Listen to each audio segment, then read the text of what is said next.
Sangat membuat frustrasi betapa apolitiknya kisah Marvel Cinematic Universe. Terlalu banyak dari film mereka bermuara pada kisah sederhana tentang baik versus jahat, atau kisah-kisah keturunan yang buruk. Sebagian besar dari mereka juga berisi ide-ide yang mengeksplorasi fungsi pembalasan darah, tentang kekuatan positif kerja tim. Namun, ketika datang untuk secara eksplisit menyatakan sudut pandang politik, MCU cenderung mempengaruhi pendekatan lepas tangan yang memberatkan.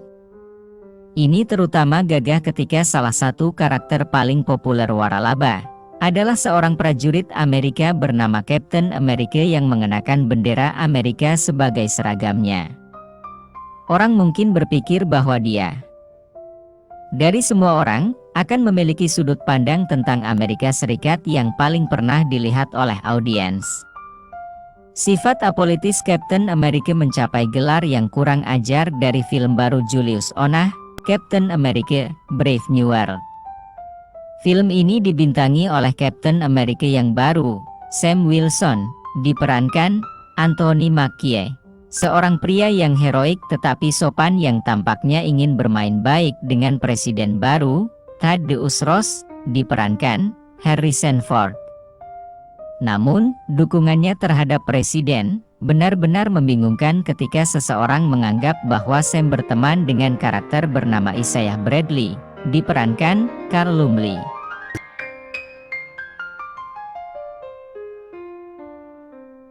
Karakter Bradley pertama kali diperkenalkan ke MCU di The Falcon and the Winter Soldier, dan latar belakangnya rumit dan mengerikan.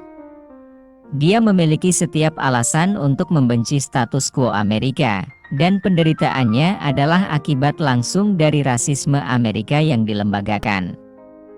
Film Onah secara tragis tidak membiarkan Bradley marah atas perlakuan buruknya sendiri.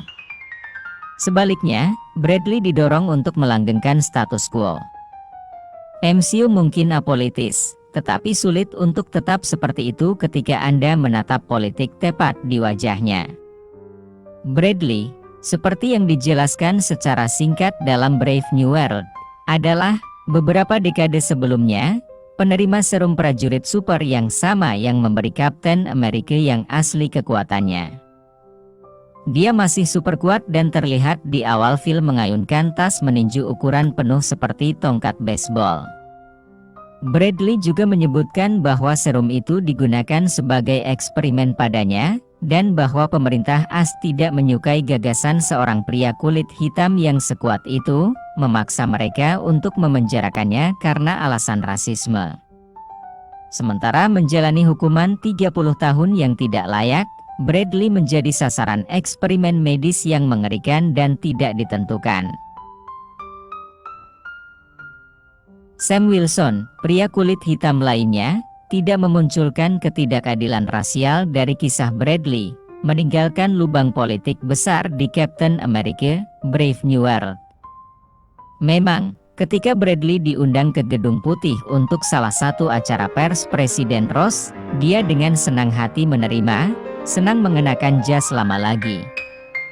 Tampaknya ketidakadilan rasial selama puluhan tahun seharusnya diabaikan dengan ringan, supaya Sam, Bradley, dan Falcon baru, dimainkan Dani Ramirez, dapat tertawa bersama. Titik plot pertama dari film ini adalah ketika Bradley, yang beroperasi di bawah perangkat kontrol pikiran yang menakutkan, mencoba menembak presiden.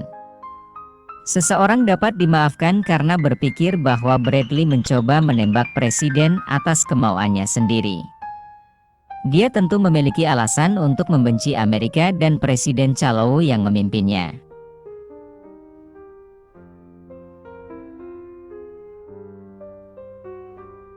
Setelah upaya pembunuhan, Bradley dijebloskan kembali ke penjara, nasib yang membuatnya putus asa dengan keputusasaan.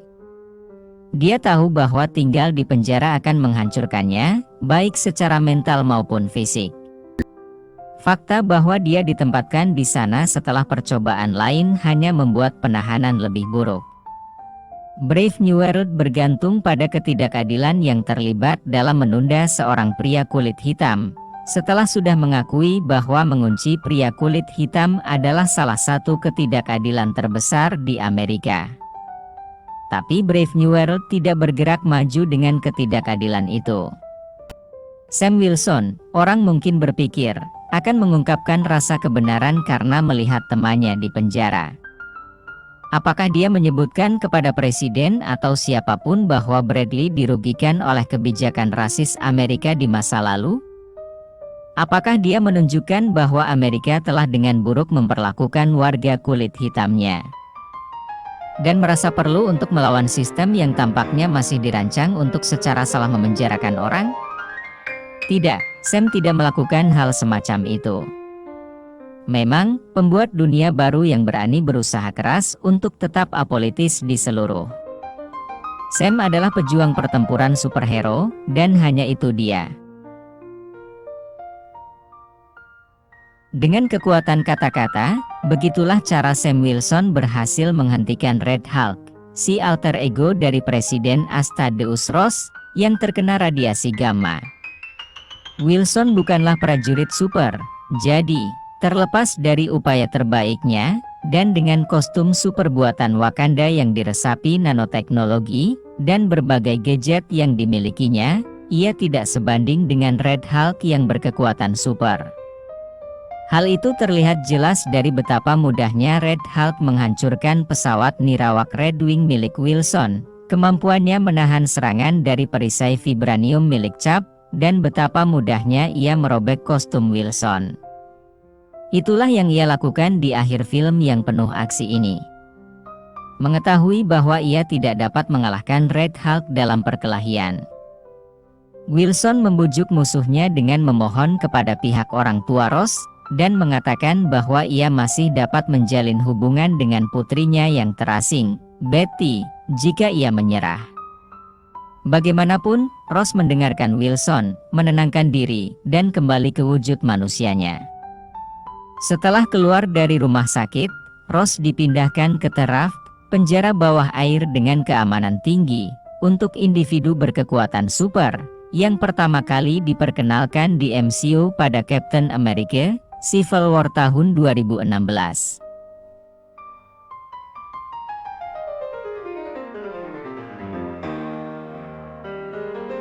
Dalam adegan terakhir film tersebut, Wilson memberitahu Joaquin Torres, yang masih di rumah sakit untuk memulihkan luka parah yang dideritanya selama konflik AS-Jepang di sekitar Pulau Celestial, bahwa ia berencana untuk mereformasi pahlawan terkuat di bumi.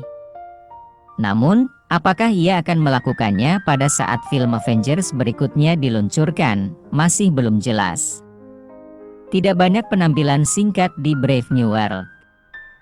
Faktanya, hanya ada satu karakter yang benar-benar besar di seluruh film, James Buchanan, Bucky Barnes, alias Winter Soldier. Godaan lainnya adalah sesuatu yang tidak diduga. Saat Barnes pergi, penasihat keamanan Ross, Ruth Bastrap, datang membawa kopi untuk Wilson.